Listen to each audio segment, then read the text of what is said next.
What's going on, guys? We are back with another Garage Sunday.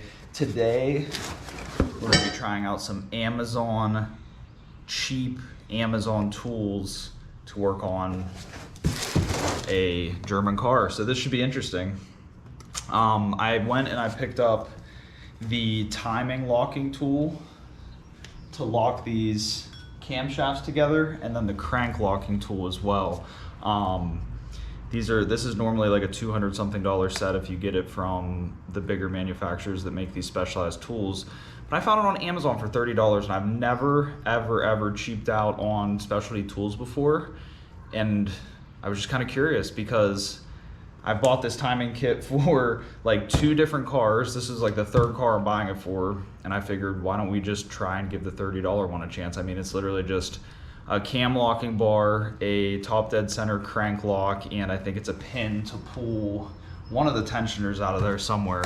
So I was like, why don't we just try this out? And it could be completely horrible. You know, I've had issues in the past where the tolerances aren't great, even with the expensive tools, to get these cams locked in 100%. So let's try this out. Let's go ahead and unbox this. But we bought some tools for the S4. We're getting moving. I want to get this motor tore down. I need to get I think it's the poly drive to get the heads off, because I'll show you guys in a little bit. Let's get this unboxed and start tearing this motor down. Do this one-handed. I'm sorry. Okay. So we have a box inside of a box. Presentation honestly looks exactly the same as what I'm used to here. And 8 Mile Lake 1-year warranty.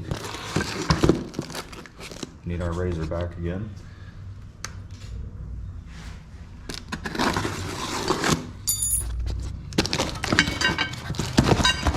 Okay.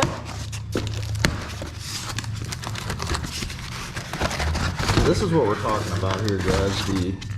This bar, I'm sure you know, but will be used to lock that. That way we're not having, you know, we just know we're in top dead center. We're not having any contact unnecessarily with the valves and the pistons. And then this will go in the bottom to lock the bottom. And then when we go to put everything back together, this will be useful to make sure we are 100% dialed in for timing and won't have any issues. So honestly, guys, I don't know. This looks, I wish I had my other one here that I use for the S6, but so far, so good.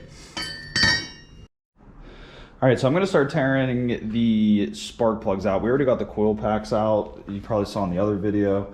We'll pull the spark plugs out. That way it's not making compression. We can easily turn this over and just get everything locked in. I just want to see how well this works, and then I'll kind of talk over plan of attack of what I'm going to do to get this motor torn down.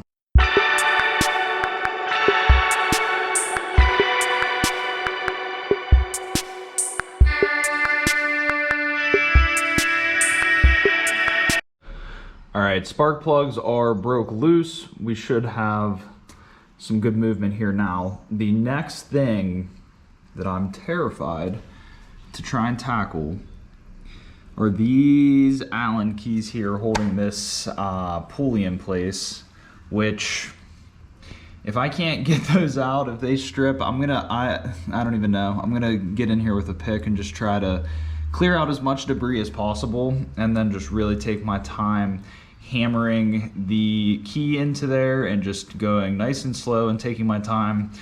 And hopefully we can get this off, because if this can't come off, we can't get any of this timing stuff off properly. So yeah, that's, you know, we could put the locking tool in there, mess around with spinning this around, but if we can't get this off of the motor, we're gonna be in trouble. So I'm going to commence a hopefully long time lapse, hopefully long for the right reasons, and we can come back to this being off, and then we can start tearing everything apart. So wish me luck.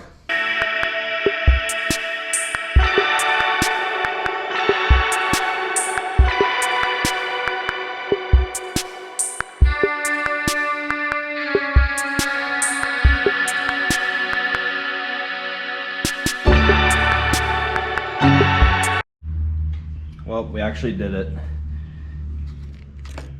Bang! Cool. So we're either going to sandblast this and paint it, or I don't know. I need to look into seeing possibly getting a lightweight pulley on the front. I know that can sometimes throw the balance of the motor off, so I'll have to look in to make sure we're not doing that. But I kind of wanted to do a lightweight flywheel too, so theoretically, wouldn't that balance again? I don't know. We'll figure it out. But I did have to put this bar on, and it actually fit in really, really well. So shout out to Amazon for the $30 timing belt kit. We actually still need to put the crank lock in, so I'm gonna go ahead. I need to pull this turbo pipe off, and then it goes in back there, right there. So I'm gonna pull all that apart, get this locked up, and then we can start tearing this timing down.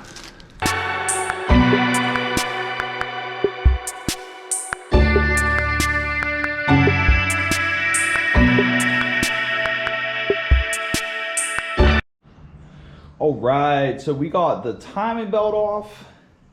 Pretty cool.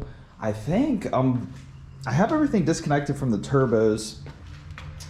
I think I'm gonna try and take this head off. So we're gonna see how that goes. I got everything disconnected back here. The water line's disconnected. So I'm just gonna we got the poly drive here, and we're gonna take all of these bolts out, hopefully, in one piece, and see if we can get at least this head off tonight. And I'd say that's pretty good progress for a Sunday. So let's get back to it.